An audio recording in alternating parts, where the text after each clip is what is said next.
രണ്ടാമതായി പരിശുദ്ധ ഖുർആൻ മോക്ഷത്തിന്റെ മാർഗമാകാൻ സ്വീകരിക്കേണ്ട രണ്ടാമത്തെ മാർഗം പരിശുദ്ധ ഖുർആനിന്റെ പാരായണമാണ്.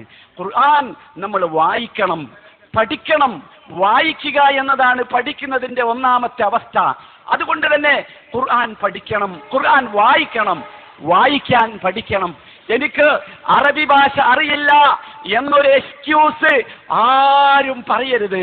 കാരണം അറബി ഭാഷ, പരിശുദ്ധ ഖുർആൻ അറബി ഭാഷയിൽ അവതരിപ്പിച്ചത് എന്തിനാണെന്നോ നമുക്ക് എളുപ്പമാകാൻ വേണ്ടിയാണ്. നിങ്ങൾ ആലോചിച്ച് നോക്കൂ, നമ്മുടെ മലയാള ഭാഷ ലോകത്ത് മറ്റൊരു സമൂഹത്തിനും വഴങ്ങാൻ പറ്റാത്ത ഒരു ഭാഷയാണ്. നമ്മുടെ ഭാഷ നമ്മളെ സംബന്ധിച്ചിടത്തോളം പ്രിയപ്പെട്ടതാണ്. പക്ഷേ നിങ്ങളൊന്ന് ചിന്തിച്ചു നോക്ക്, ഈ പരിശുദ്ധ ഖുർആൻ മലയാള ഭാഷയിലായിരുന്നുവെങ്കിലുള്ള അതിന്റെ അവസ്ഥ. അള്ളാഹു പരിശുദ്ധ ഖുർആനെ അവതരിപ്പിച്ചത് അറബി ഭാഷയിലാണെന്ന് ആവർത്തിച്ച് പറയുന്നുണ്ട്. അത് വെറുതെയല്ല. എന്തിനാണെന്നോ, വലഖദ് യസ്സർനൽ ഖുർആൻ, ഖുർആൻ എളുപ്പമാക്കുകയാണ് അറബി ഭാഷയിലൂടെ ചെയ്തത്. അറബി ഭാഷ ഒരു കടുപ്പമുള്ള ഭാഷയല്ല, പ്രയാസമുള്ള ഭാഷയല്ല. ഈ കോഴിക്കോട് നഗരത്തിന്റെ ചുറ്റുഭാഗങ്ങളിൽ പലയിടങ്ങളിലും ഇത് പഠിപ്പിക്കാനുള്ള കേന്ദ്രങ്ങളുണ്ട്. ഞാൻ വളരെ ശക്തമായി പറയുന്നു, ISM-നെ പോലെയുള്ള ഒരു യുവജന പ്രസ്ഥാനത്തിന്, കൃത്യമായ കാഴ്ചപ്പാടുള്ള ആദർശമുള്ള ഒരു യുവജന പ്രസ്ഥാനത്തിന്റെ ഈ പ്രസംഗ പീഠത്തിൽ നിന്ന് ഞങ്ങൾ പറയുന്നു, ഞങ്ങൾക്ക് പറയാനുള്ളത്, മുജാഹിദുകൾക്ക് പറയാനുള്ളത്, നിങ്ങൾ മുജാഹിദുകളുടെ ക്ലാസ് കേൾക്കണമെന്നല്ല. പരിശുദ്ധ ഖുർആൻ പഠിക്കാൻ നിങ്ങൾ എവിടെ പോയിക്കോ, എവിടെ ചെന്നാലും കുഴപ്പമില്ല. ഒരു കാലത്ത് ഈ പരിശുദ്ധ ഖുർആൻ പഠിക്കുന്നതിനെ തടഞ്ഞു വെച്ച സമൂഹമെന്ന് ഖുർആൻ പഠിക്കാൻ കേന്ദ്രങ്ങൾ ഉണ്ടായിരിക്കുന്നു. സന്തോഷമാണ്. ഞാൻ അവരെ കുറ്റം പറയുകയില്ല, വിമർശിക്കുകയില്ല. സന്തോഷത്തോടു കൂടി ഞാൻ പറയുന്നു, എന്റെ ശബ്ദം കേൾക്കുന്ന ഈ പ്രദേശത്തിന്റെ തൊട്ടടുത്ത് ഇവിടെ ഒരു ഖുർആൻ പഠിക്കുന്ന കേന്ദ്രമുണ്ട്. ആരുടെ കേന്ദ്രമാകട്ടെ, അവിടെ പോകണം, ഖുർആൻ പഠിക്കണം, ഖുർആൻ വായിക്കാൻ പഠിക്കണം, ഖുർആൻ വായിക്കണം, ആവർത്തിച്ച് വായിക്കണം. എന്ത് വായിച്ചാലും കിട്ടാത്ത ആനന്ദം പരിശുദ്ധ ഖുർആൻ വായിച്ചാൽ കിട്ടും. ഒരു സംശയവും നിങ്ങൾക്ക് വേണ്ട. ഒരു പക്ഷേ ഇത് പറയുമ്പോൾ നമ്മുടെ കൂട്ടത്തിൽപ്പെട്ട ചിലരെങ്കിലും ചോദിച്ചേക്കാം, എന്തിനാണ് ഈ വായന? അർത്ഥമറിയാത്ത, ആശയമറിയാത്ത വായന എന്തിനാണെന്നോ? അർത്ഥമറിയാത്ത, ആശയമറിയാത്ത പലതും നമ്മൾ വായിക്കാറില്ലേ? വായിക്കണം. അതൊന്നും വായിക്കുന്നത് പോലെയല്ല പരിശുദ്ധ ഖുർആൻ. അർത്ഥമറിയാതെ, ആശയമറിയാതെ വായിച്ചാൽ പോലും ഖുർആൻ അതിന് വലിയ അത്ഭുതങ്ങൾ ജീവിതത്തിൽ സൃഷ്ടിക്കാൻ സാധിക്കും. ഒരു സംശയവും ആർക്കും ഇതിലൊന്നും വേണ്ട. കാരണം ഉദാഹരണമാണ് നബി സല്ലല്ലാഹു അലൈഹി വസല്ലമ ഖുർആൻ വായിക്കുന്നതിനെ കുറിച്ച് പറഞ്ഞപ്പോൾ പറഞ്ഞ ഉദാഹരണം നിങ്ങൾ ശ്രദ്ധിച്ചിട്ടില്ലേ? നബി പറഞ്ഞത് അലിഫ് ലാം മീം എന്നതാണ്. എന്താണത്?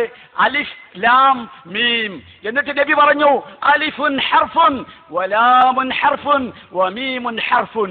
3 അക്ഷരങ്ങളാണ് പരിശുദ്ധ ഖുർആൻ വായിക്കുന്നതിന്റെ പുണ്യത്തെക്കുറിച്ച് പറയാൻ നബി എടുത്തു കാണിച്ചത്.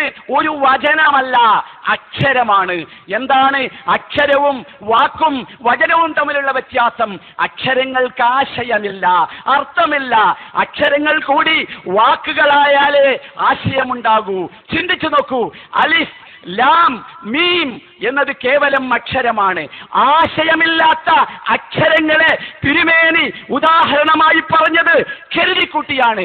പണ്ഡിതന്മാർ വിശദീകരിക്കുന്നു, ആശയമറിയാതെ, അർത്ഥമറിയാതെ പരിശുദ്ധ ഖുർആൻ പാരായണം ചെയ്താൽ പോലും അതിന് പ്രതിഫലമുണ്ട്, അതിന് അത്ഭുതം സൃഷ്ടിക്കാൻ സാധിക്കുമെന്നതിന്റെ മികച്ച ഉദാഹരണമാണ്, തെളിവാണ് നബി സല്ലല്ലാഹു അലൈഹി വസല്ലമ അലിഫ് ലാം മീം എന്ന് പറഞ്ഞത്. നിങ്ങൾ ചിന്തിച്ചു നോക്കൂ, അതേ അക്ഷരം പരിശുദ്ധ ഖുർആനിൽ ഈ 3 അക്ഷരം കൂടിച്ചേർന്ന് അത് ആശയമുള്ള വാക്കായ ഒരുപാട് സ്ഥലങ്ങളില്ലേ? അലം, ഈ അലിഫ് ലാം മീം കൂടിയതാണ് അലം. അലം തറ കൈഫ ഫഅല റബ്ബുക ബി അസ്ഹാബിൽ ഫീൽ. അവിടെ അലം എന്നതൊരു വാക്കാണ്, അതിന് ആശയമുണ്ട്. എന്നിട്ട് പോലും ആശയമുള്ള ഒരു വാക്കല്ല തിരുമേനി ഉദാഹരണം പറയാൻ ഉപയോഗിച്ചത് എന്ന് നാം മനസ്സിലാക്കണം. അഥവാ ചുരുക്കത്തിൽ പ്രിയപ്പെട്ട സഹോദരങ്ങളെ, നമ്മൾ അറിയണം, ഇണങ്ങാൻ നമുക്ക് മനസ്സുണ്ടെങ്കിൽ, ഇൻസാൻ അന്നാസ് എന്ന വസ്തുത നാം ഉൾക്കൊള്ളുന്നുവെങ്കിൽ നമുക്ക് പരിശുദ്ധ ഖുർആൻ വായിക്കാൻ പഠിക്കണം. അത് വായിക്കാൻ ചില മര്യാദകളുണ്ട്. ആ മര്യാദകൾ അനുസരിച്ച് വായിക്കാൻ നാം ശീലിക്കണം, മനസ്സിലാക്കണം. അതിന്റെ വായന തീർച്ചയാണ് അത്ഭുതം സൃഷ്ടിക്കും. നിങ്ങൾ പരിശുദ്ധ ഖുർആനിനെ നല്ല മനസ്സോടുകൂടി വായിക്കാൻ ശ്രമിച്ചാൽ ആ ഖുർആൻ എന്ന ഗ്രന്ഥം നിലത്ത് വെക്കാൻ നിങ്ങൾക്ക് സാധ്യമല്ലാത്ത വിധം അത് നിങ്ങളുടെ മനസ്സിനെ സ്വാധീനിക്കും. നിങ്ങൾക്ക് അർത്ഥം അറിഞ്ഞിട്ടില്ലെങ്കിൽ പോലും ഒന്നാമത്തെ പേജ് കഴിഞ്ഞ് രണ്ടാമത്തെ പേജിലേക്ക് പോകണമെന്ന് തോന്നും, മൂന്നാമത്തെ പേജിലേക്ക് പോകണമെന്ന് തോന്നും. അതാണ് പരിശുദ്ധ ഖുർആൻ. അതുകൊണ്ട് പരിശുദ്ധ ഖുർആനുമായി നമുക്കുണ്ടാകേണ്ട രണ്ടാമത്തെ ബന്ധം അതിന്റെ പാരായണമാണ്. ധാരാളമായി പാരായണം ചെയ്യുക. വിശ്വാസികളാണെന്ന് പറയുന്നവർ പ്രത്യേകം ശ്രദ്ധിക്കുക. എല്ലാ ദിവസവും ഒരു ചുരുങ്ങിയ സമയമെങ്കിലും ആ ഖുർആനിനെ പാരായണം ചെയ്യാൻ നീക്കിവെക്കണം. ഒരു 5 മിനിറ്റ്, ഒരു പേജ്, അത് ഞാൻ ദായിമായി എല്ലാ ദിവസവും എൻ്റെ ജീവിതത്തിലെ പ്രധാനപ്പെട്ട ഒരു സംഭവമായി അത് ഞാൻ മാറ്റുമെന്ന പ്രതിജ്ഞ നമുക്കുണ്ടാകണം. അള്ളാഹു നമ്മെ അനുഗ്രഹിക്കുമാറാകട്ടെ. അതാണ് രണ്ടാമത്തെ വിഷയം. മൂന്നാമത്തെ